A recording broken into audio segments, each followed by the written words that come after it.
जय श्री राधे कृष्ण। आप सभी का आपके अपने YouTube चैनल पे बहुत बहुत स्वागत है। आइए आज आप सब सुनेंगे गोवत्स द्वादशी बछवारस की कथा। भाद्रपद माह के कृष्ण पक्ष की द्वादशी तिथि को इसे गोवत्स द्वादशी और बछवारस के नाम से जाना जाता है।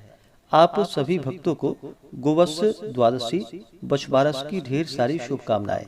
आप सभी के जीवन में भगवान श्री कृष्ण गौ माता की कृपा से आप सभी को सभी प्रकार के सुख और समृद्धि की प्राप्ति हो। हिंदू धर्म में गोवत्स द्वादशी का बछवारस का बड़ा ही विशेष महत्व माना गया है। इस पर्व को स्त्रियां अपने संतान की लंबी आयु के लिए या संतान प्राप्ति की इच्छा से धारण करती हैं। इस दिन भगवान श्री कृष्ण का और गौ माता सहित गौ के बछड़े का पूजन किया जाता है। इस व्रत में भाद्रपद माह कृष्ण पक्ष द्वादशी को, जो कि मध्याह्न से पहले यानी कि दोपहर से पहले ही गौ का और उसके बछड़े का विशेष प्रकार से पूजन करना चाहिए और फिर शाम के समय में गोधूली बेला में उनका पूजन और आरती करनी चाहिए। इस दिन गाय और बछड़े को स्नान करा करके इनका श्रृंगार किया जाता है और विशेष प्रकार से जो कि मूंग, मोठ और बाजरे का नैवेद्य भोग लगाते हैं और बाड़ करेली की बेली से उनको सुशोभित करते हैं। व्रत वाली स्त्रियां को जो कि भोजन सामग्री में मूंग, मोठ और बाजरे का ही प्राधान्य होता है। इस व्रत में जो भी व्रत को धारण करते हैं उन्हें इस दौरान जो कि गाय के दूध का, दही का, घी का, किसी भी पदार्थों का सेवन नहीं करना चाहिए। आप चाहें तो भैंस के दूध का प्रयोग कर सकते हैं। गोवत्स द्वादशी के दिन माना जाता है कि इस दिन जो कि भगवान श्री कृष्ण पहली बार जंगल में अपने गाय और बछड़े को लेकर चराने के लिए गए थे।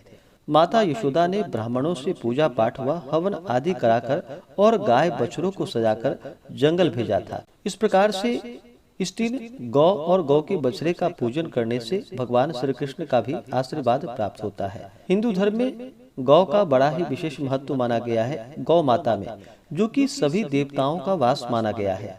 गौ के पृष्ठ भाग में ब्रह्मा, गले में श्रीहरि, मुख में रुद्र का, मध्य में सभी देवताओं का और रोम कूपों में सभी महर्षियों का, पूंछ में अनंत नाग, खुरों में सभी पर्वतों का और गौमूत्र में पवित्र नदियों का, गोमय यानी कि गाय के गोबर में लक्ष्मी का, नेत्रों में सूर्य और चंद्रमा का वास माना गया है। इस प्रकार गौ की पूजा करने से सभी देवताओं की पूजा हो जाती है और सभी देवताओं का आशीर्वाद प्राप्त होता है और इससे भगवान श्री कृष्ण की भी विशेष कृपा प्राप्त होती है।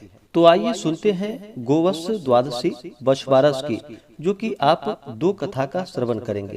पहली कथा के अनुसार जब पहली बार भगवान श्री कृष्ण जंगल में गौ बछड़े को पहली बार चराने के लिए लिए गए, उस दिन माता यशोदा ने भारी मन से भगवान श्री कृष्ण का श्रृंगार कर उन्हें गोचारण के लिए तैयार किया। पूजा पाठ के बाद गोपाल ने बछड़े को खोल दिया और उनके साथ ही माता यशोदा ने उनके बड़े भाई को भेज दिया और साथ में सख्त निर्देश भी दिए कि बछड़ों को चराने के लिए बहुत अधिक दूर जाने की कोई जरूरत नहीं है। आसपास ही गायों और बछड़े को चराते रहना। इतना ही नहीं, माँ ने यह भी कहा कि कृष्णा को अकेले बिल्कुल नहीं छोड़ना, क्योंकि वह अभी बहुत छोटा है। बलराम ने श्री कृष्ण का पूरा ध्यान रखा और माँ के निर्देशों का पालन करते हुए शाम को गायों और बछड़ों के साथ वह लौट आए। मान्यता है कि तब से ही गोवत्स चारण की इस तिथि को गोवत्स द्वादशी के रूप में मनाया जाता है और इस दिन गाय बछड़े का पूजन किया जाता है और भगवान श्री कृष्ण का पूजन किया जाता है। इससे भगवान श्री कृष्ण का आशीर्वाद प्राप्त होता है। तो बोलिए प्रेम से गौ माता की जय, भगवान श्री कृष्ण की जय। गोवत्स द्वादशी बछवारस के कथा के अनुसार बहुत समय पहले की बात है कि एक गांव में एक साहूकार रहता था, जो कि अपने 7 बेटे और पोते के साथ रहता था। उस साहूकार ने गांव में एक तालाब बनवाया था, लेकिन 12 वर्षों तक वो तालाब नहीं भरा था। तालाब नहीं भरने के कारण उसने किसी से सलाह ली तो उसे बतलाया गया कि इसमें पानी तभी भरेगा जब तुम या तो अपने बड़े बेटे या अपने बड़े पोते की बलि दोगे। तब साहूकार ने अपने बड़ी बहू को पीहर भेज दिया और पीछे से अपने बड़े पोते की बलि दे दी। इतने में गरजते बरसते बादल आए और तालाब पूरा भर गया। इसके बाद बछबारस आई और सभी ने कहा कि अपना तालाब पूरा भर गया है, इसकी पूजा करने चलो। साहूकार अपने परिवार के साथ तालाब की पूजा करने के लिए चला गया और दासी से बोल गया कि गेहुआ को पका लेना। गेहुआ से तात्पर्य गेहूं के धान से है। दासी समझ नहीं पाई। दरअसल गेहुआ गाय के बछड़े का नाम था और फिर उसने गेहुआ को ही पका लिया। बड़े बेटे की पत्नी भी पीहर से तालाब पूजन के लिए आ गई थी। तालाब पूजन के बाद वह अपने बच्चों से प्यार करने लगी। तभी उसने बड़े बेटे के बारे में पूछा। तभी तालाब में से मिट्टी में लिपटा हुआ उसका बड़ा बेटा निकला और बोला कि माँ, मुझे भी तो प्यार करो। तब सास बहू एक दूसरे को देखने लगे। सास ने बहू को बलि देने वाली बात बतलाई। फिर सास ने कहा कि बछबारस माता की कृपा से उन्होंने हमारी लाज रख ली और हमारे बच्चे को वापस दे दिया। यह सब बछबारस माता की कृपा है। तालाब की पूजा करने के बाद जब वह वापस घर लौटे तो उन्होंने देखा कि बछड़ा नहीं था।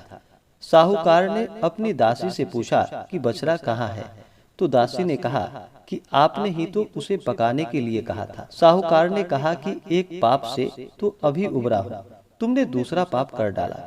साहूकार ने पका हुआ बछड़ा जिसे कि मिट्टी में दबा दिया और शाम को जब गाय वापस लौटी चर करके वह अपने बछड़े को ढूंढने लगी और फिर मिट्टी खोदने लगी। तभी मिट्टी में से बछड़ा निकला। साहूकार को पता चला तो वह भी बछड़े को देखने के लिए गया। उसने देखा कि बछड़ा गाय का दूध पीने में व्यस्त है। तब साहूकार ने पूरे गांव में यह बात फैलाई कि हर बेटे की माँ को बछबारस का व्रत अवश्य ही करनी चाहिए। हे बछबारस माता, जैसे साहूकार की बहू को दिया वैसे ही हम सबको देना। कहानी कहने और सुनने वाले की मनोकामना पूर्ण करना। तो बोलिए प्रेम से गौ माता की जय, भगवान श्री कृष्ण की जय। बछबारस के दिन इस दिन चाहिए कि सुबह जल्दी उठ करके नहा धो करके शुद्ध वस्त्र धारण करके पूजन सामग्री तैयार करके दूध देने वाली गाय और उसके बछड़े को जो कि साफ पानी में नहला करके शुद्ध कर उन्हें नए वस्त्र ओढ़ा करके और उनका श्रृंगार करना चाहिए। उनके सींगों को सजानी चाहिए और उन्हें तिलक सिंदूर लगानी चाहिए।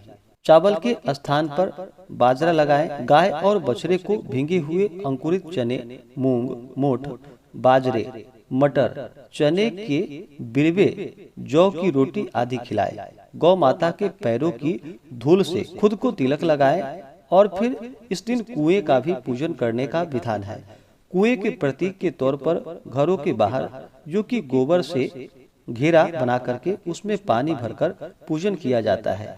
यदि गोबर ना मिल पाए, एक पाटे पर मिट्टी से बछबारस बनाए और उसके बीच में एक गोल मिट्टी की बाबरी बनावे।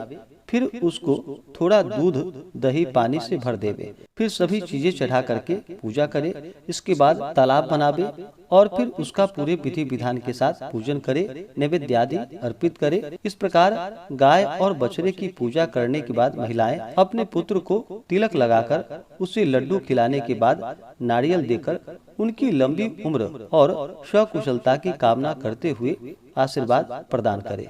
इस दिन यदि आपके घर में खुद की गाय ना हो तो दूसरे के यहाँ जाकर के आप पूजन कर सकते हैं। यह संभव ना हो पाए तो गीली मिट्टी से या आटे से ही गाय और बछड़े सहित आकृति बना करके उनकी पूजा करनी चाहिए। और इस दिन गौ को अर्घ्य प्रदान करते समय इन मंत्रों का उच्चारण करना चाहिए। क्षीरोदार्ण वसंभूते सुरासुरा नमस्कृते सर्वदेव मये मातर गृहाणा अर्घ्यम नमो नमः। इस प्रकार से मंत्र का उच्चारण करते हुए जल में अक्षत, रोली, चंदन डाल करके गौ को अर्घ्य प्रदान करना चाहिए और फिर चरणों की धूल अपने माथे पे तिलक करनी चाहिए। इससे गौ माता का विशेष कृपा प्राप्त होता है और सभी देवताओं का आशीर्वाद भी प्राप्त होता है। तो आशा करता हूँ कि यह जानकारी आपको अच्छा लगा हो। ऐसे ही ज्ञानवर्धक जानकारियाँ प्राप्त करने के लिए हमारे इस चैनल पे अगर आप नए हैं तो चैनल को लाल बटन दबा करके सब्सक्राइब करें, साथ में बेल आइकन घंटी को दबाएं ताकि मेरे वीडियो का नोटिफिकेशन आपको समय से मिलता रहे। वीडियो को लाइक करें, शेयर करें। सुखी रहें और स्वस्थ रहें। जय श्री राधे कृष्ण। धन्यवाद।